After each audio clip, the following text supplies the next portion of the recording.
Hey, Warrior Saints. Father Chris Salami here, and welcome to The Way of the Warrior Saint.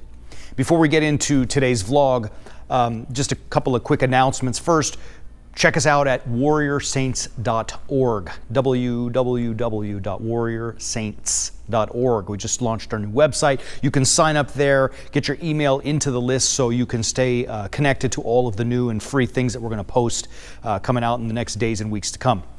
You can also find us on Facebook and Instagram and Twitter, Warrior Saints. Look us up there.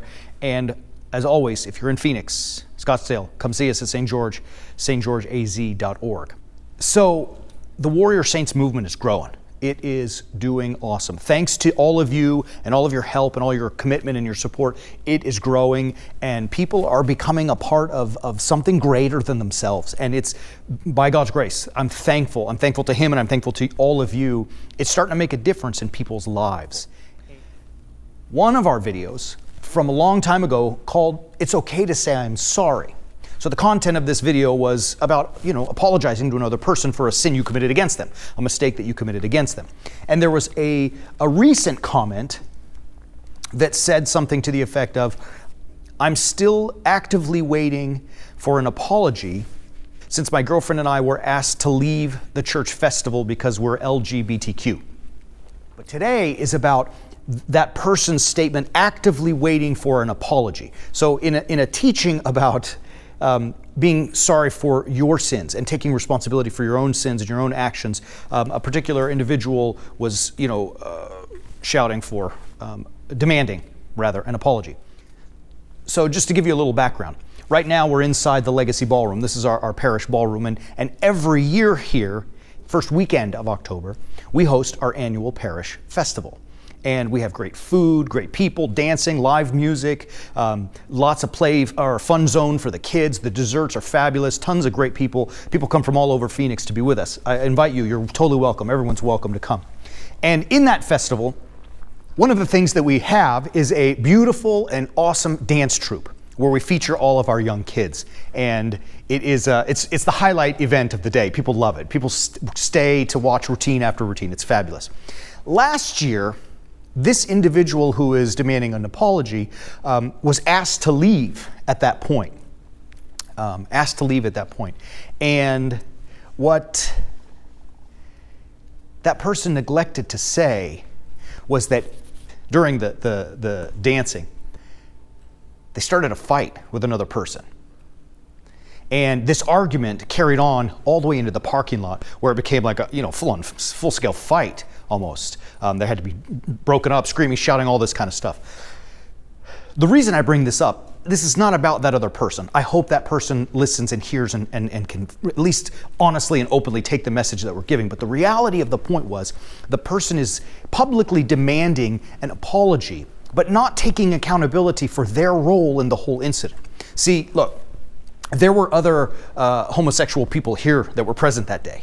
We didn't ask them to leave. They were welcome because they're human beings. This isn't about that person that is so angry about it, but it's about that challenge that all of us have to not take responsibility for our own actions that cause these things to happen and try to pass blame on other people. See, this is something, literally, it started from the beginning. Let me tell you it like this. There's that great story in the beginning of the Bible, Genesis. Those who know the story will pick up right away on what I'm talking about. Some of you, it may be the first time you've heard the story. But the story is as follows. God makes a garden, perfect, paradise. Do whatever you want, He says, as He puts the man, Adam and Eve, in the garden. He says, do whatever you want, but there's one tree I don't want you to touch. It's the tree of knowledge of good and evil. I'm putting it in the center of the garden. And if you touch it, you'll die. Just don't do it. Trust me, I'm God. I love you. I made all of this for you. Just do what I ask you to do, and it works. And as the story goes, you can imagine, the very next chapter, the devil comes, the serpent, a snake, and he tempts Adam and Eve to eat of the fruit of the tree of the knowledge of good and evil, to disobey God's commandments. And so the serpent comes to Eve and says, take this fruit. She takes, she then gives to Adam, he takes, and God finds out and is a little bit irritated. The point I'm making today is Adam and Eve's response when God calls them out on it.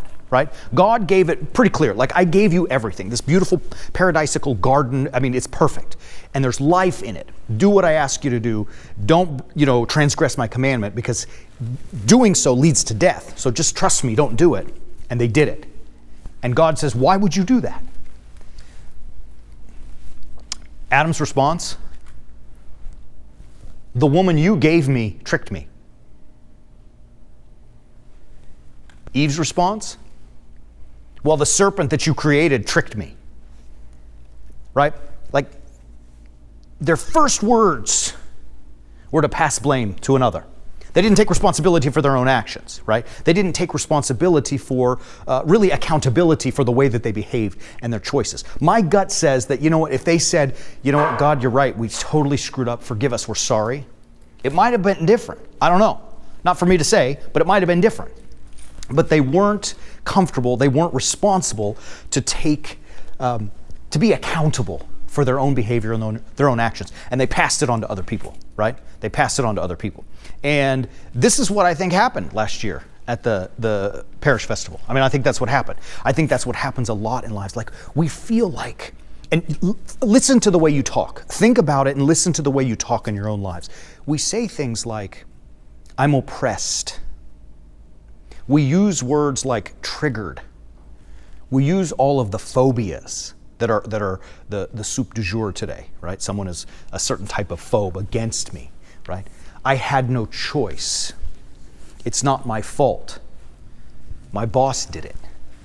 My wife made me. My husband made me. Some guy in traffic. The world is against me. The devil made me do it, right? And the list goes on and on and on. I mean, it's an endless list of responsibility that we can pass to other people. Now, what does that get us? Where does that get us? Really, I think where that gets us is to the same place where that person who tagged that video, is in sadness and brokenness and misery. Because somewhere inside we know that we haven't been crucifixion, or we haven't done the right thing, and we know that really we have to be responsible and culpable for our own behavior, right? And when we don't, we know it. Look, you all know the story about George Washington, the cherry tree, right? I cannot tell a lie. Whether that legend actually happened or not is immaterial. What's important for us to know is that George Washington has become timeless, not just because of his position as the first president of the United States of America. Obviously, that's part of it. But we also remember him as being honest and responsible and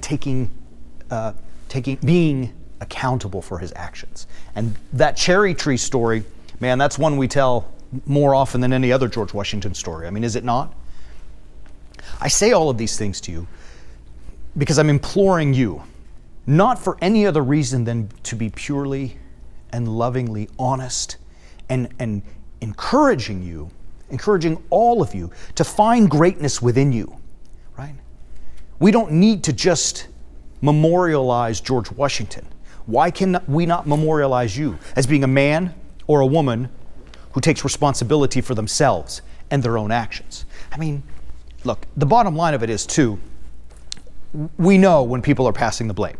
Like, we know. Nobody would make that post if there wasn't a scream, a yell, an agonizing voice saying, acknowledge me, give me what I want. If you just do the right thing, always do the right thing, the honest thing, and take responsibility, then you don't really, then you can lose that fear, that paranoia, that concern that, people are going to find you out.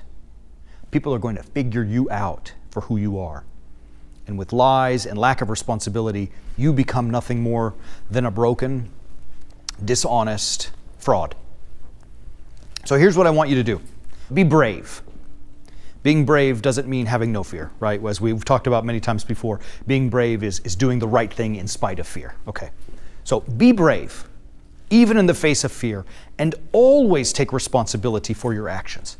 Indeed, I would even say, go above and beyond and take responsibility for the whole situation, all of the actions and all of the behavior. Even if you feel like you are right and the other person is in the wrong, if you take responsibility for that, you are on the way to extreme ownership, to being a warrior saint, to being a lion, to live your life with power, without fear, and always doing the right things. And when people figure you out, they're not going to see a fraud. When you do this and take responsibility for all of your actions, people are going to see, they're going to see you for who you really are, a warrior saint. So until next time, be responsible, be accountable, hold yourself to the highest of standards. Make sure that you always seek for peace, and make sure that you always strive to take responsibility for all of your life. Until next time, it's Father Chris. See y'all soon.